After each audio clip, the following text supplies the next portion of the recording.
You do not need 50 conversions to know whether or not a creative test or concept is successful or a failure. I'm Barry Hott. I've been advertising on Facebook for 13 years.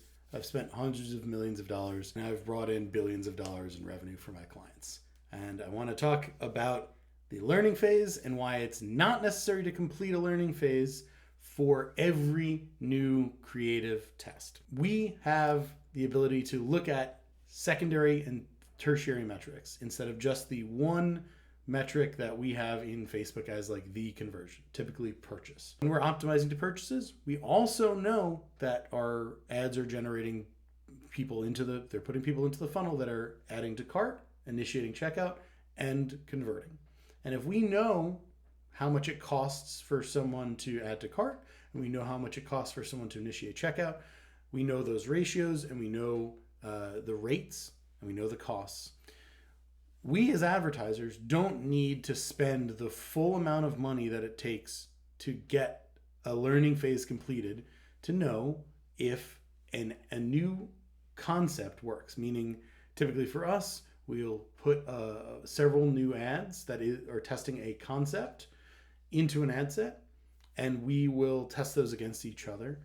And we don't need to spend 50 times the cost per purchase to know if they're going to work. If we have a goal cost per purchase of $50, that means that we need to spend $2,500 to complete the learning phase. But that's only if the concept that we're testing has that good of a CPA. If the CPA is $100, that means it's going to cost us $5,000 to test. If the CPA is $200, that means we're going to have to spend $10,000 to get the 50 conversions. What we do when we're testing is by the time we've spent enough to have gotten 10 conversions through what our goal CPA is, and again, in this instance, we're saying $50 CPA.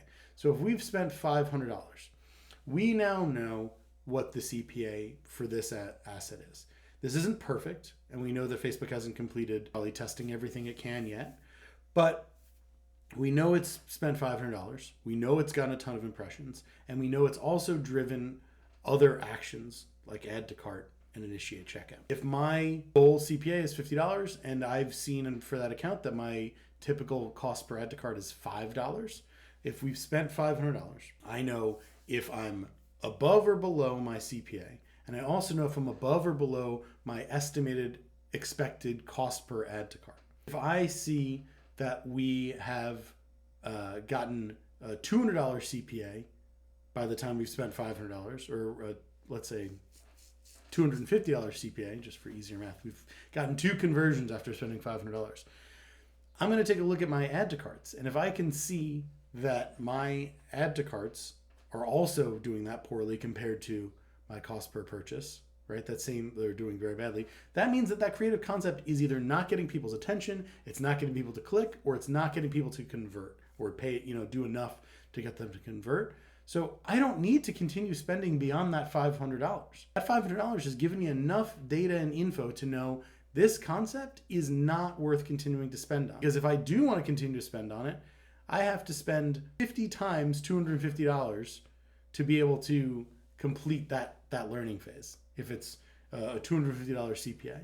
So why would I spend that when I can end that there and move that budget to something else that's already performing better, or move that budget to testing something else? So we're always looking at secondary and tertiary metrics to be able to help us decide whether or not we should continue spending on something.